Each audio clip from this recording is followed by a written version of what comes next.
সবাইকে শুভ সকাল। আজকে আমরা যে লেকচারটি দেখবো আমাদের রেস্ট লেকচার, সেটি হচ্ছে আমরা পড়তেছিলাম টেক্সটাইল এর নন ওভেন ফেব্রিক স্ট্রাকচার নিয়ে কথা বলছিলাম বা নন ওভেন ফেব্রিক সম্পর্কে কথা বলছিলাম। এটি আজকে আমরা দেখবো যে রেস্ট।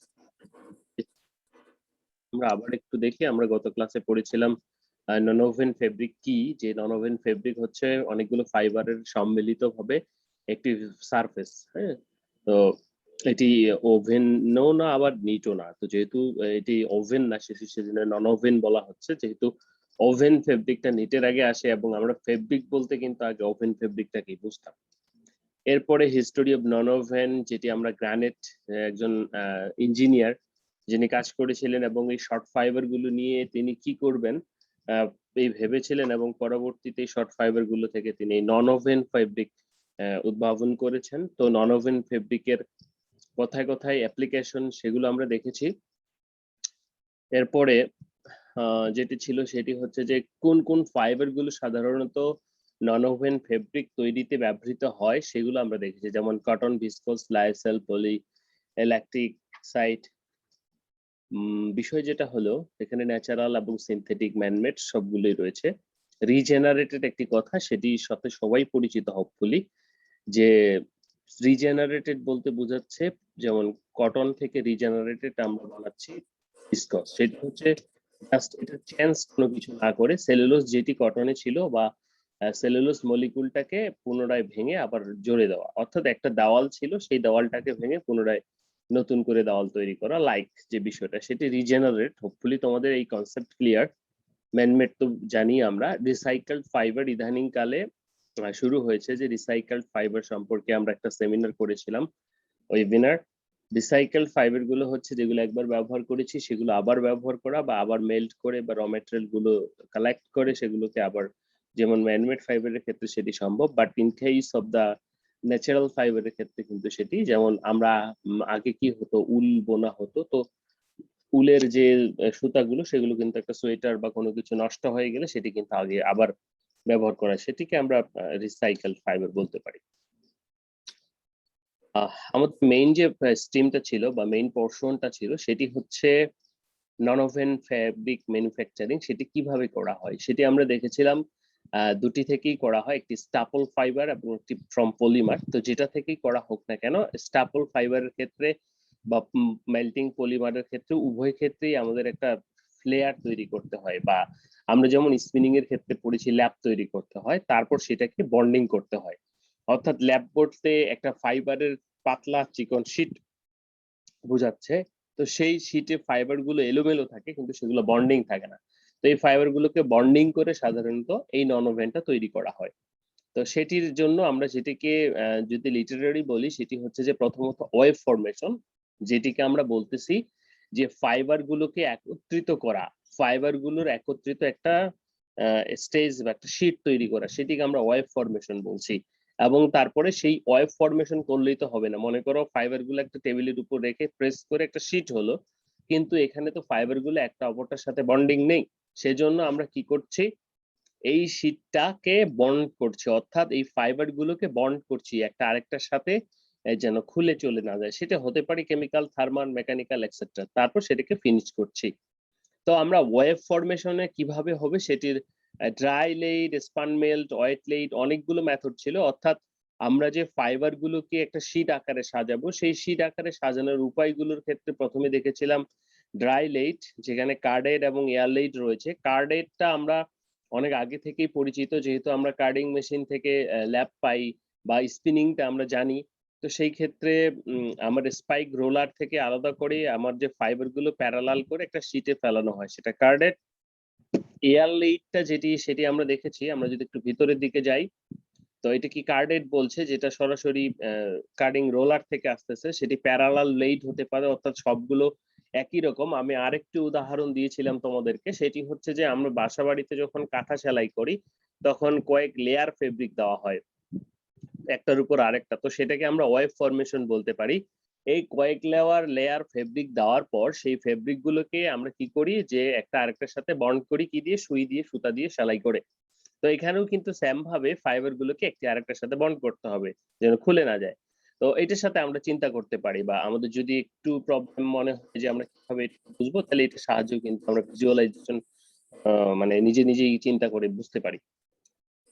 রয়েছে যে সেটি কার্ডের ওয়েভ ফরমেশন, আমরা কয়েকটা ফর্ম দেখেছি। সেটি হচ্ছে প্যারালাল লেইট, একত্রিতভাবে যখন ক্রস ল্যাপিং সেটি ক্রস হবে, ভার্টিক্যাল ল্যাপিং সেটি ভার্টিক্যাল হবে। আমরা ছবিগুলো দেখে বুঝতে পারবো দুটোই। এটা যেটা দেখতে পাচ্ছি আমরা সেটি হচ্ছে প্যারালাল লেইট। দেখো এখানে কয়েকটা কালারের কার্ডের ওয়েভ রয়েছে, একটা ইয়েলো, গ্রিন, ব্লু। তো দেখো এখানে অনেকগুলো ওই কাঁথার মতো অনেকগুলো কার্ডের ওয়েভ গুলো সাধারণত প্যারালাল করে একত্রিত করে একটা ওয়েভ তৈরি করা হয়। ওকে, সেকেন্ডলি ক্রস ল্যাপিং এ যেটা বোঝাচ্ছে যে ক্রস ল্যাপিং এ ফার্স্ট পিকচারটা এবং সেকেন্ড পিকচার দুটোই দেখা যেতে পারে। সেটি হচ্ছে যে ক্রস ল্যাপিং মানে কি, যে ফাইবার যেটি শীট আমরা তৈরি করেছি সেই শীটটাকে আমরা যদি ঢেউ আকৃতি করি অথবা আমাদের ইয়ের সুবিধার জন্য আমাদের হবে সেটা এখানে দেখো যে এরকম এরকম আমরা যদি একটা ফেব্রিককে জড়ো করি, যদি এগুলোকে বন্ড করি, তো সেটাও কিন্তু একটা ফেব্রিক হচ্ছে, বা সেটাকেও আমরা ক্রস ল্যাপিং বলছি। অর্থাৎ কিভাবে থাকছে, সেটি হরিজন্টাল ক্রস হতে পারে অথবা ভার্টিক্যাল ক্রস হতে পারে। এখানে যে ছবিটা আমরা দেখেছি সেটি হচ্ছে ভার্টিক্যাল ক্রস, এবং ছবিটা আমরা দেখছি সেটা হচ্ছে হরিজন্টাল লেইন বা হরিজন্টাল ক্রস বলতে পারি আমরা। এটি কি জাস্ট কিছুই না, ওয়েভ যেটা ফর্ম করছে সেই ওয়েভটা কিভাবে হচ্ছে সেটি হচ্ছে আমাদের বক্তব্য, বা সেটি হচ্ছে আমাদের কথা। ঠিক আছে, নেক্সট আমরা যদি দেখি সেটি যে air laying process. Air laying প্রসেসটা আমি গতকাল বলেছিলাম, সেটি হচ্ছে তোমরা যদি গ্রামে বাস করে থাকো বা এটি কখনো দেখে থাকলে দেখবা যে ধান ইয়ে করা হয়, অর্থাৎ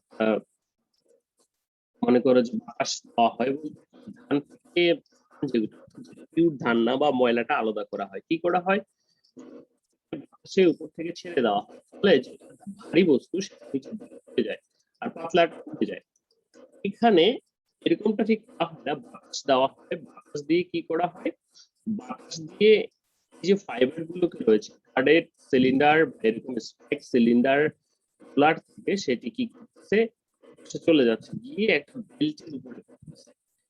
ফাইবার গুলো একত্রিত হচ্ছে। আমরা যখন দেখি কোনো একটা কাপড় বা কোনো কিছু রেখে দেই, সেটার উপর ধুলা জন্মে, তো সেটার উপর কিন্তু ধুলা জন্মে, তাই না? তো এখন এই যে ধুলা জন্মাচ্ছে সেটা আমরা বুঝতে পারি যে এই ওয়েভ ফর্ম হচ্ছে আমাদের এটাও কিন্তু এভাবেই, মানে একটা ফাইবার অন্য ফাইবার গুলো বেল্টের উপরে গিয়ে দেন ওয়েভ ফরমেশন করে। সেজন্য সেটা এয়ার লেইং বলা হচ্ছে, যেহেতু বাতাসের মাধ্যমে করা হচ্ছে। এরপরে স্পান বন্ড। তো এরপরে আমরা চলে আসবো স্পান বন্ড কি বা স্পান মেল্টও বলা হচ্ছে। নামটাতে আমরা বুঝতে পারছি যে যখন স্পিনিং করা হবে তখনই একটি আরেকটার সাথে বন্ড করা হবে। আমরা জানি যে সমস্ত পলিমারিক ম্যাটেরিয়াল রয়েছে, সে সমস্ত পলিমারিক ম্যাটেরিয়াল গুলো কি হবে, যে এরা যখন ইয়ে করব আমরা মেল্ট, এটা কিভাবে বানাবো, মেল্ট স্পিনিং এর মাধ্যমে। আমরা dry spinning, melt spinning, wet spinning করেছি। তো পলিস্টারের ক্ষেত্রে যদি আমরা ধরি মেল্ট স্পিনিং এর মাধ্যমে স্পিনিং করব, তাহলে কি হবে, যে ছবিটা দেখতে পাচ্ছ নুডলস এর স্পিনারেটের ভিতর দিয়ে সেগুলো সাথে সাথে শক্ত হয়ে যাচ্ছে না। এখন পদ্ধতি হচ্ছে এই যে আমার এগুলো এটাকে যদি আমরা কোনোভাবে আরেকটা আসতেছি, এবং ফলে কি হচ্ছে, এটি বাতাসের সংস্পর্শে এসে বা ড্রাই হয়ে যাচ্ছে। তো ড্রাই হয়ে গেলে সেটি শক্ত হয়ে যাচ্ছে এবং একসাথে শীট ফর্ম করছে। এটিকে আলাদাভাবে যে আমার ল্যাবটাকে বন্ড করতে হবে বা ফাইবারটাকে বাউন্ড করতে হবে আরেকটার সাথে, সেটি কিন্তু এখানে আমরা দেখছি না। ঠিক আছে, নেক্সট যদি আমরা দেখি সেটি হচ্ছে মেল্ট বোন, যেটি আমরা কালকে একটু পড়েছিলাম। মেল্ট বোন যেটি হচ্ছে, মেল্ট মানে কি তো জানি সবাই, গোলাবো। আমরা ছোটকালে কাজ করেছিলাম না, এটা ম্যাটাডোর বল পেন কলম পিছন পশ্চাৎ দেশে আমরা কি আগুন দিয়ে গলিয়ে তারপর ফু মারতাম, ফু মারলে কি সেটা একটা ওই যে বাবল সহকারে একটা ইয়ের মতো পরিণত হতো, মনে আছে কিনা? তো এখন এরপরে আমরা এটাও দেখেছি যে ওই যে স্প্রে আর নজেল দিয়ে যখন আমরা শস্য ক্ষেত্রে বিষ দেই অথবা যখন কার পেইন্টিং করা হয়, তো সেই ক্ষেত্রে কিন্তু আমরা দেখেছি এখন সবাই কিন্তু পাম্পিং কালার ইউজ করে। তো এই মেল্ট ব্লোন তো সেরকমই, যখন এটিকে যে সমস্ত সাবস্টেন্সের, সেটা পলিস্টার পলিমার হোক, পলিয়ামাইড, পলিইথিলিন, অ্যারোমেটিক, এলিফেটিক, যেটাই হোক না কেন, এটিকে আমরা প্রথমে গলাবো। গলানোর পর এটিকে আমরা হাই ভেলোসিটি এয়ার স্ট্রিমের মাধ্যমে পাস করব, ফলে আমার এটি একটি রিসিভারে গিয়ে রিসিভ হবে এবং আমার ফ্যাব্রিকটা গঠন করবে। এখানে যে ছবিটা তোমরা দেখতে পাচ্ছ, প্রথম ছবির দ্বিতীয় ছবিটা দেখো, সেই দ্বিতীয় ছবিটাতে দেখা যাচ্ছে যে একটা হাই স্পিড নজেল থেকে হাই নজেল থেকে আমার যে ইয়েটা বেরোচ্ছে, অর্থাৎ আমার যে মেল্টেড পলিস্টার অথবা পলিএমাইড বা আমি যেটা তৈরি করতে চাই সেটি বেরোচ্ছে এবং একটা রিসিভারে পড়তেছে। দেখো এটি শীট হয়ে যাচ্ছে। শনপাপড়ি খেয়েছো না তোমরা? লাইক শনপাপড়ির মতো, তাহলে এখানে একটা শীট ফর্ম করছে। এখানে ছবিটা দেখো, প্রাইমারি ইয়ার, সেকেন্ডারি ইয়ার, ডাই, সেকেন্ডারি ইয়ার, এখান থেকে যখন ডাই দিয়ে যখন স্প্রে করা হচ্ছে, তখন সে এই রিসিভারে এসে অ্যাটাক হচ্ছে এবং রিসিভার এবং এটির উপর লেয়ার করতেছে। আমরা যে মাস্ক গুলো পরি, সেই মাস্ক গুলো ম্যাক্সিমাম এখানে যে সার্জিক্যাল মাস্ক আমরা দেখতে পাচ্ছি, এগুলো কিন্তু ম্যাক্সিমামই এই টেকনোলজিতে তৈরি করা। তোমরা যদি খুলে খুলে দেখো, বা এই টেকনোলজিতে শীটটা তৈরি করা হয়, তারপর সেটাকে আয়রন করে তারপর মাস্ক তৈরি করা হয়। ঠিক আছে, তাহলে আমাদের যে সাবস্টেন্সটা দিয়ে তৈরি করা হবে সেটাকে আমরা ডাইলুট করব, মেল্ট করব, করার পর হাই স্পিড নজেল দিয়ে পাস করব, সেটি শনপাপড়ির মতো একটি রিসিভারে গিয়ে পড়বে এবং সেটি একটি শীট তৈরি করবে ড্রাই হয়ে গিয়ে। এটি হচ্ছে মেল্ট ব্লোন। এরপরে আসি আমরা ওয়েটলেইট মেথড। ওয়েটলেইট মেথডে যে বিষয়টা, সেটা খুবই মজার একটা বিষয়। নদীতে কুচটিপানা ভেসে যেতে দেখেছো না? তো এখন এই কুচটিপানাগুলোকে যদি আমরা কোনো একটা নেটে বা কোনো একটা জালে উঠাই, তাহলে কিন্তু তার একটা লেয়ার সৃষ্টি করবে। এখানে দেখতে পাচ্ছ অসংখ্য ছোট ছোট ফাইবার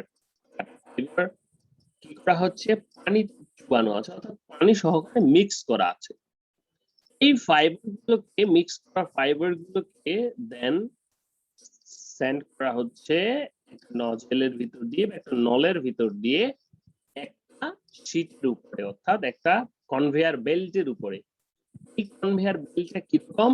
এই কনভেয়ার বেল্টটাতে কোনো পানি থাকবে না, পানি উঠে যাবে। আমার যে ফাইবার গুলো রয়েছে, সেই ফাইবার গুলো সেই কনভেয়ার বেল্টের উপরে যখন ছেড়ে দেওয়া হচ্ছে, কনভেয়ার বেল্টের উপরে পড়ে যাচ্ছে। আর বাকি কি হচ্ছে, পানিটা পড়ে গেলে ফাইবারটা কি হবে, ওটার উপরে একটা লেয়ার সৃষ্টি করবে।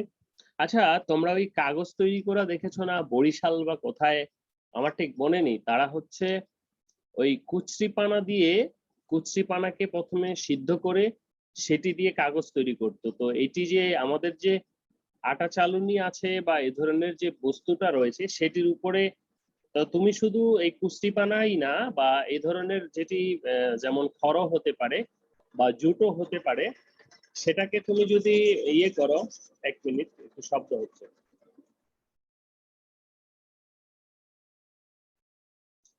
সেটিকে তুমি যদি বয়েল করো, বয়েল করলে দেখবা যে কুচরিপানাকে বা খড়কে বা জুটকে, তো তুমি করতে পারো বাসায় থাকলে, বয়েল করলে দেখবা সেটির অসংখ্য ছোট ছোট মাইক্রোফাইব্রিল বা এই ধরনের ফাইব্রিল লাইক বা ফাইবার বের হয়ে গেছে। তো সেটাকে তখন ওই আটা চালনি দিয়ে চালালে দেখা যায় তোমার আটা চালনির উপর একটা লেয়ার পড়ে। তো এই লেয়ারটাকে তুমি যদি ড্রাই করো, তাহলে সেটা কাগজ হয়ে যাবে। তো আমার এই ওয়েটলেইট যেটি, অর্থাৎ পানির মাধ্যমে যে আমি ওয়েবটা ফর্ম করব, এটিতেও একই প্রক্রিয়া।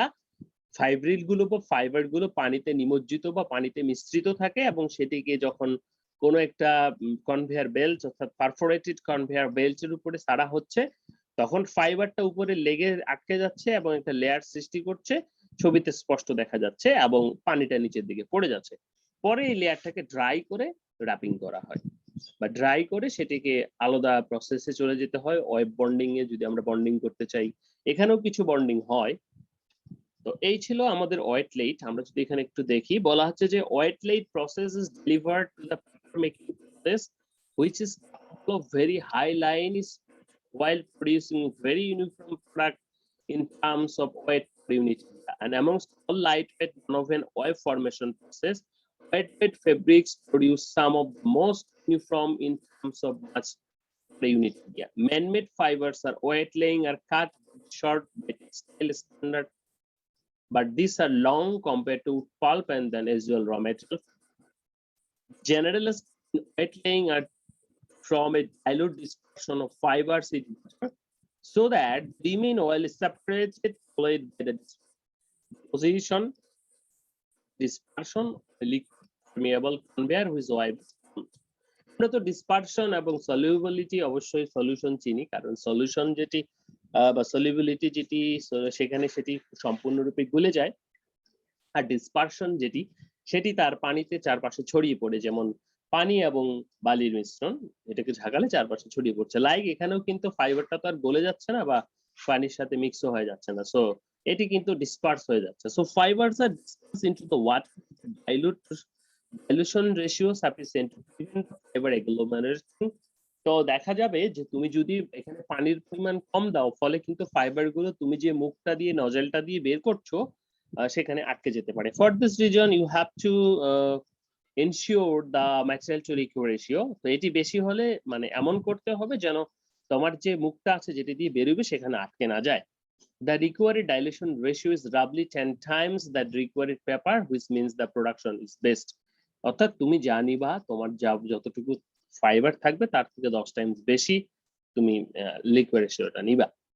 Especially white-laid oils are produced from wide variety of thermoplastic and high-performance polymers such as PET as well as aramid, carbon glass, and metal-coated fibers together organic binders to stabilize the structure, flowing wave formation. Strengthened modifiers and other additives may also be introduced in the water, the effort, and produce satisfactory fabric properties. Squeezing and drying waves containing large volume of cellulose can destabilize the structure. So, তুমি যদি চাও তোমার বাসাতেই তুমি কিন্তু এই ধরনের non-woven তৈরি করতে পারো, এই ধরনের পেপার তৈরি করতে পারো, যেটি তোমার আশেপাশে যে সমস্ত সাবস্টেন্স রয়েছে সেটি দিয়ে কিন্তু সম্ভব। তোমার আশেপাশে রয়েছে কুস্তিপানা, তোমার আশেপাশে রয়েছে খড়, তোমার আশেপাশে রয়েছে জুট, অথবা তোমার কাছে রয়েছে ওয়েস্টেজ পেপার, সেটিকেও কিন্তু তুমি আমরা ওই যে ক্রাফটে দেখি কিছু ভিডিও দেখি না, সেই যে পেপারগুলো, সেই পেপারগুলো থেকে আমরা যে টিস্যু পেপার ইউজ করি, টয়লেট টিস্যু বা এই ধরনের টিস্যু কিন্তু সেই ওয়েস্টেজ পেপার থেকেও তৈরি করা হয়। ঠিক আছে, সো তুমি যদি চাও তুমি কিন্তু এই টেকনোলজি অ্যাডপ্ট করতে পারো।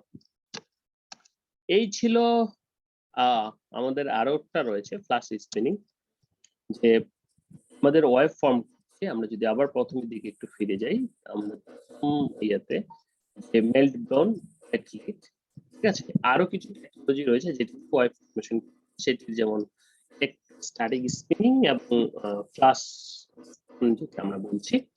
চলো একটু দেখা যাক ফ্ল্যাশ কি বলছে। ফ্ল্যাশ স্পিনিং, দেখো ফ্ল্যাশ মানে কি, আমরা তো টয়লেটের ফ্ল্যাশের সাথে পরিচিত, তাই না? বলা হচ্ছে এখানে আমরা কি দেখতে পাচ্ছি যে একজন একটা স্ক্রিনশট নিয়ে গ্রুপে দিয়ে দিও,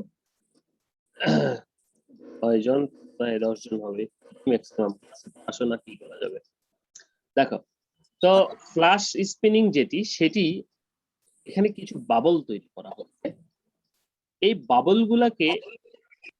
বাবলগুলাকে ফোটানো হচ্ছে। তাহলে বাবলগুলা ফোটালে সেই বাবলগুলো কোথাও মানে যখন একটা নজলের ভিতর দিয়ে পাস করে ফাটানো হচ্ছে, তো সেই বাবলগুলো থেকে ছুটে আসবে। তোমরা কখনো করেছো যখন ডিটারজেন্ট দিয়ে ভেজাও কাপড়, ডিটারজেন্টের ফেনা তৈরি করো, তো সেই বাবলগুলো যদি ফেটে যায় তখন সেখান থেকে একটা স্টিকি ম্যাটেরিয়াল বা এই ধরনের ছুটে আসে।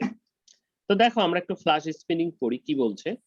বলা আছে in flash spinning polymer dissolved in a solvent extruded high temperature and pressure, যে কোনো পলিমার সেটা পলিস্টারও হতে পারে বা লাইক, এটা হচ্ছে ডিসলভ করা হচ্ছে একটা সলভেন্টে, not here water. Solvent means methanol, ethanol, like বা এই ধরনের। At the point of extrusion, the polymer solution consists with that surface area.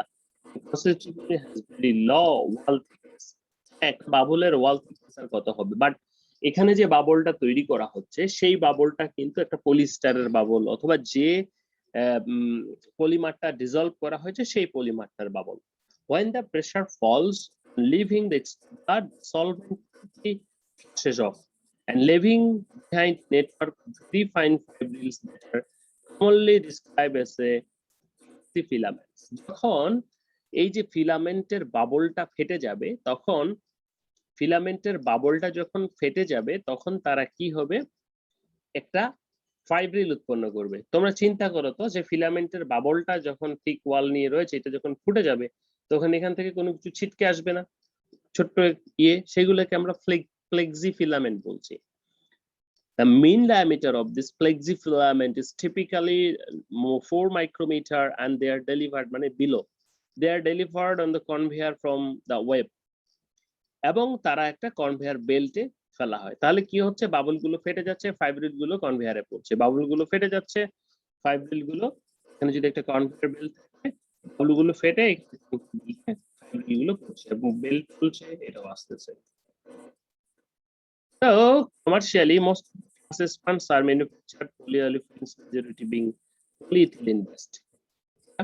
তাহলে এই যে যখন ফ্লাশ করা হচ্ছে বা এই যে ফ্লাশটা কেন বলা হচ্ছে, যে এই যে বাবল গুলো যখন একসাথে এসে ফেটে যাচ্ছে সেটি ফ্লাশের মতো, সেজন্য সেটিকে ফ্লাশ স্প্রিং আমরা বলছি, অর্থাৎ কিভাবে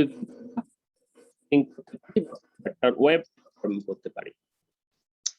ফ্লাশ স্প্রিং ওয়েবস আর বন্ডেড ইনটু ওয়েভস, তো আমরা বন্ডিং এর সময় এটা দেখব, ঠিক আছে। সেটি যে first melting of the fiber under high pressure, virtual fiber আমরা অ্যাডহেসিভ ইউজ করতে পারি, সেটি হাই প্রেসার যে শীট আমরা তৈরি করছি সেই শীট থেকে হাই প্রেসারে ই করতে পারি, নো ম্যাটার। আমরা একটু চলে আসবো ইলেকট্রো স্পিনিং, নাম শুনেছো তোমরা সবাই। ইলেকট্রো স্পিনিং এর নাম যখন শুনেছো তখন একটু দেখো, এখানে একটা ছোট্ট ছবি দেখাচ্ছি দুটো। প্রথমটা হচ্ছে আমরা যেটি ওই মেল্ট স্পিনিং করে আসলাম সেটার থেকে অনেক আপডেটেড। এটি মাইক্রোস্কোপিক ছবি, যেটি আমরা মাকড়সার জালের মতো দেখতে পাচ্ছি। ইলেকট্রো স্পিনিং, সেটি কেন ইলেকট্রো স্পিনিং বলা হচ্ছে, কারণ এখানে ইলেকট্রিক্যাল যে ফোর্সটা সেটি ইউজ করা হচ্ছে। দেখো এখানে একটা স্প্রিং পাম্প দেখতে পাচ্ছি, না স্প্রেইং পাম্প, সিরিঞ্জ স্প্রেইং না। দেখো এখানে কিছু ডিভাইস রয়েছে, এখানে যে পলিমারিক সলিউশন, প্রধান যে কথাটি, আমরা সিরিঞ্জ দেখেছি না, ইনজেকশনের সিরিঞ্জ, এখানে প্রেস করলে এটা বেরিয়ে যাবে। এই যে সিরিঞ্জটা, এখানে একটা ইলেকট্রিক সিগন্যাল দেওয়া হয়, ইলেকট্রিক সিগন্যাল দিলে সেটি ম্যাগনেটিক সিগন্যাল বা যাই হোক পরিণত হবে। প্রশ্ন হচ্ছে বা এটা হচ্ছে, এখানে যখন ফার্স্ট বাবল বেরোবে, আমরা যখন ইনজেকশনের সিরিঞ্জ দিয়ে প্রথমে পিছন দিকে ঠেলবো, ফার্স্ট যে বাবলটা বেরোবে সেই বাবলটা এদিকে রিসিভার রয়েছে, ঠিক আছে। এখানে যখন ভোল্টেজ অ্যাপ্লাই করা হবে তখন এই বাবল ছুটে যাবে, একবারে ছুটে গিয়ে এখানে রিসিভারে।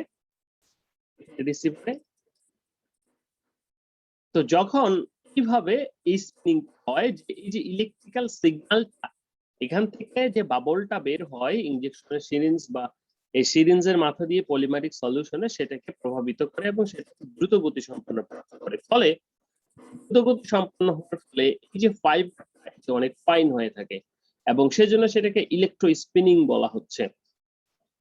এই মেশিন কুয়েটে আছে, ডুয়েটে আছে, বুটেক্সে আছে কিনা জানি না, ঠিক আছে।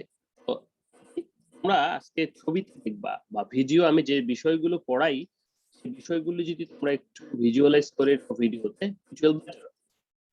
তাহলে আমরা আসি। বলা হচ্ছে the basic electric spinning process which has been industrially employed for more than 50 years involves electrically changing polymer solution, solid or melt, produce liquid jet and can be elongated and solidified very fine sub-micron diameter fibers তৈরি করে। Electric spinning is the process that is most commonly associated with the production of nanofiber webs. However, it's possible to make electric spun fiber in the range of diameter approximately 5 to 1050 mostly, and in nanofiber has diameter. We have an idea and we have knowledge about the sorry, nanotechnology. So in case of nanofiber, it will also be below 100 nanometer. বলা হচ্ছে briefly in the production of electron waves, voltage is applied to liquid polymer whose viscosity and surface tensions are sufficient to allow high stretching to be electrolysis. এখানকার solution viscosity এবং tension এরকম হতে হবে যখন এখানে electric signal বা voltage supply করা হবে এবং ফলে স্ট্রেচিং হবে। এই যে দুটো স্ট্রেচিং হবে, এই স্ট্রেচিংটা যেন এটি সহ্য করতে পারে। যদি আমার এই স্ট্রেচিং ফিরে যায় তাহলে তো আর হলো না, তাই না? Initially a droplet stretch into conical form known as Taylor. এখানে প্রথমে কনিক্যাল কোণ সৃষ্টি হবে, এই কোণের মতো সৃষ্টি, সেটি আমরা যদি সিরিঞ্জ দিয়ে বের করি, তোমরা তো অনেকেই খেলাও করেছো ছোটকালে বা এখনো দেখে থাকো, সেটিকে আমরা টেইলর কণ বলি। When electrostatic forces exceed the surface tension, liquid polymer, a liquid jet is initiated. Taylor cone the elongates and in travels towards the grounded collectors of providing the basis of continuous spinning. Distribution of very fine diameter fiber is deposited in the collector of the wire. তাহলে ultimate কি হচ্ছে, যে কথাটা বললাম, সলিউশনটা এখানে যখন pass করা হচ্ছে ইলেকট্রিক সিগন্যালের কারণে, ভোল্টেজের কারণে, এটি কি হচ্ছে, স্ট্রেচ হয়ে যাচ্ছে, ফলে আমরা ভেরি ফাইন ফাইবার তৈরি করতে পারছি। ক্লিয়ার? আমরা যদি হাতে তৈরি করি বা ম্যানমেড ফাইবার স্পিনারেটের ভিতর দিয়েও তৈরি করি, তারপরেও কিন্তু এত ফাইন তৈরি করতে পারবো না। স্পিনারেটের ভিতর দিয়ে আর কত ফাইন তৈরি করা যাবে, তাই না? তার তো একটা নির্দিষ্ট ডায়ামিটার আছে, এর চেয়ে বেশি কম ডায়ামিটার তো করা যাচ্ছে না। তাহলে আরো ফাইন করার উপরে এইখানে যে অনেকগুলো সবচেয়ে সূক্ষ্ম সিরিঞ্জ বা একটা হোল, সেটি দিয়ে স্পিনারেট, সেটি দিয়ে বের হচ্ছে, এবং সেটিকে যখন এনে বাড়ানো হচ্ছে, স্ট্রেচ করা হচ্ছে, তাহলে সেই ফাইবারটা আরো কত সূক্ষ্ম ফাইন হয়ে যাচ্ছে, একবার চিন্তা করো। ওকে, এই ছিল আমাদের ইলেকট্রিক স্পিনিং। এটার মাধ্যমে আমরা ওয়েভ ফরমেশন করতে পারি। নাও আমরা বিভিন্ন প্রকার মাধ্যমে ওয়েভ ফরমেশন করতে পারি। তুমি যদি চাও যে আমি হাতে ফাইবার গুলোকে ছিটিয়ে দিব বা ফাইবার গুলোকে প্লেস করব, ইউ করতে পারো, নো প্রবলেম। এবার আসি আমরা একটু ওয়েভ বন্ডিং। এখন আমরা যে ওয়েভটা তৈরি করলাম, সেই ওয়েভটাকে কিভাবে বন্ড করব, বা একটা আরেকটার সাথে, বা ফাইবার গুলো, এগুলো তো টানলে ছিঁড়ে যাবে আমরা যে অবস্থা এখন রেখেছি, এগুলো যেন ছিঁড়ে না যায়, একটা আরেকটা থেকে সরে না যায়, সেজন্য আমাদের অনেকগুলি মেথড রয়েছে। আমরা সেখানে দেখেছিলাম মেকানিক্যাল, কেমিক্যাল, আরো অন্যান্য। তো প্রথমেই আমরা চলে আসবো কেমিক্যাল বন্ডিং এ। তো এই যে ফাইবার গুলো ওয়েবে রয়েছে, সেই ফাইবার গুলো কেমিক্যাল বন্ডিং এর মাধ্যমে, অর্থাৎ কেমিক্যালের মাধ্যমে একটা আরেকটার সাথে বন্ড করবে। নাম শুনে আমরা তাই বুঝতে পারছি, এবং হিসেবেও তাই। কি বলছে যে chemical bonding involves the treating either the entry wave or isolated portion with an adhesive with the tension of sticking of the fiber together. কি করছে, adhesive আঠা ইউজ করছে। Fabric properties that depend on the chemical, thermal and mechanical properties of both fiber and the binder as a related portion. এখানে আমরা একটা binder বা adhesive use করব fibre গুলোকে একসাথে থাকার জন্য। Although many of different bonding agents can be used, and the modern industry predominantly use synthetic polymer, latex produced by emulsion of polymerization. Latex আমরা ইউজ করি, latex নাম শুনেছো বোধহয়। এটা একটি emulsion polymerization of which acrylic, styrene and butadiene, vinyl acetate based compound like resin. That's portion. Clearly, the chemical composition of the binder, its quite and mechanical properties, when viewed functional and thermal properties are important to consider. And it is most commonly applied to waves in form of aqueous dispersion, the polymeric solution, which is drying and binder final bonded. আমরা কি করছি, এই ধরনের যে কোনো binder আমরা use করতে পারি, সেটিকে আমরা কি করি, এর উপরে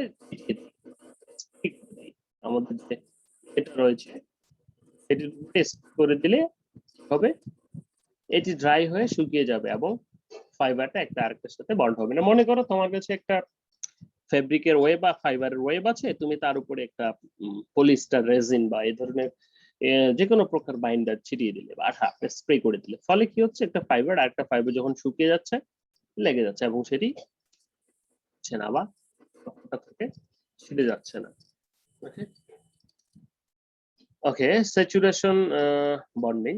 তো এই যে আমরা যখন স্প্রে করব বা এটিকে আমরা কয়েকটি ভাগে ভাগ করতে পারি, ইয়ে করতে পারি যেটিকে আমরা বলছি যে saturation bonding, foam bonding, print bonding. তো স্যাচুরেশন বন্ডিং কি মানে সেটি স্যাচুরেটেড হয়ে যাবে, লাইক বোঝাচ্ছে, বলা হচ্ছে Fights in web bonding agents then all fiber covered film or binder saturate void spread out surface of the binder agent. তো এখানে আমরা কি বলছি স্যাচুরেশন, অর্থাৎ আমার যে ওয়েব আমি আমার একটা অ্যাডহেসিভ ছবি বের করে নেই, তাহলে কি হবে? এখানকার অবস্থিত জয়েবগুলি সেগুলির যতটুকু দরকার তারা সেটি অ্যাবজর্ব করে নেবে, isn't it? Foam bonding, foam bonding এর ক্ষেত্রে কি one of saturation bonding is that the volume of water is required. অবশ্যই large volume of water লাগছে। This increases not only the cost drying but also আমাদের শুকাতে তখন কি এটা তো পুরোটাই ভিজে যাবে, প্রচুর কস্ট হিট নষ্ট হবে, and but also the risks of binder migration, binder migrate করতে পারে। Binder and measure volume of this are passed continuously through a driven turbine which is used to pump into the persistent foam. So আমরা এখন যদি foam and then foam can be delivered in various commonly depicted on the horizontal lip of the set rollers. এখন এটা ওয়েবের উপরে যদি আমরা foam apply করি তাহলে এই ফোম বিন্ডার গুলো সেই ফেব্রিকের নন ওভেন ফেব্রিকের উপর পড়বে, আরেকটার সাথে আটকে যাবে। Print bonding বলা হচ্ছে print bonding employing some types of binder to the web but the application is restricted limited to the predetermined pattern. আমার কাছে যদি মনে হয় যে না সব জায়গায় তো বাইন্ডার দেওয়া দরকার নাই, শুধু যেই যেই জায়গাগুলো মনে হচ্ছে মেজর পোরশন বা এরকম জায়গাগুলো আটকে গেল, এইভাবেই কিন্তু এডহেসিভটা তুমি প্রিন্ট করে দিতে পারো, প্রিন্ট করে কিন্তু সেটা। এরপর স্প্রে বন্ডিং যেটি আমরা করে থাকি সেটি হচ্ছে স্প্রে বন্ডিং। স্প্রে বন্ডিংটা হলো যে যখন আমরা স্প্রে বন্ডিং তো খুবই সহজ, আমরা দেখেছি ওই যে ইয়েতে কার বা এগুলো পেইন্ট করছে তারা সবাই কি করে স্প্রে করে, তাহলে স্প্রে করলে সেটি আমাদের যে এডহেসিভটা রয়েছে বা বাইন্ডারটা রয়েছে সেটি যখন আমরা ফাইবারের উপরে স্প্রে করব তখন সেটি হয়ে আটকে যাবে। latex binders can be applied by spraying the web substrate on the perforated conveyor এর উপরে আমরা এই ওয়েবটাকে রাখছি এবং উপর থেকে স্প্রে করছি। And paid penetration web is often sprayed from both sides and frequently, and on the first process is sprayed droplets which can be 2 micrometer in sizes. এবং ড্রাই করছে তোমার ফাইবারটা বন্ড হতে পারে। Third, thermal bonding. আমরা প্রথমে পেলাম chemical bonding, তাহলে কি কেমিক্যাল ইউজ করে জাস্ট আমরা ইয়ে করছি, অর্থাৎ কেমিক্যাল ইউজ করে আমরা ফাইবার গুলোকে বন্ড করছি, আমাদের তো ওয়েভ ফরমেশন হয়েছে। এরপরে আসি থার্মাল বন্ডিং। তো থার্মাল বন্ডিংটা কি? থার্মাল বন্ডিং তো আমরা বুঝতে পারছি যে কি হতে পারে, থার্মাল হিট দিয়ে হবে, তাই না? তো থার্মাল বন্ডিং সাধারণত সেই সমস্ত নন ওভেনের ক্ষেত্রে হয় যে সমস্ত নন ওভেন থার্মোপ্লাস্টিক ম্যাটেরিয়াল দিয়ে তৈরি করব। হচ্ছে thermal bonding by the characteristics knowledge of thermoplastic materials soften and melt and elevated temperature and their solidify and cooling. The adjacent fibers of similar composition are in the molten state, both are direct segments. Chain molecules are each migrate to each other so that the polymer couples is bond. সহজ ভাষায় যদি বলি, মনে করো তুমি polyester fibre দিয়ে বানিয়েছো বয়েরটা, এইদিকে যখন তুমি একটু হিট দিবা তখন কি হবে, পলিস্টারের যে মলিকুল গুলো গলে গিয়ে একটা আরেকটার সাথে লেগে যাবে, লেগে গেলে তো তারা বন্ড তৈরি করবে।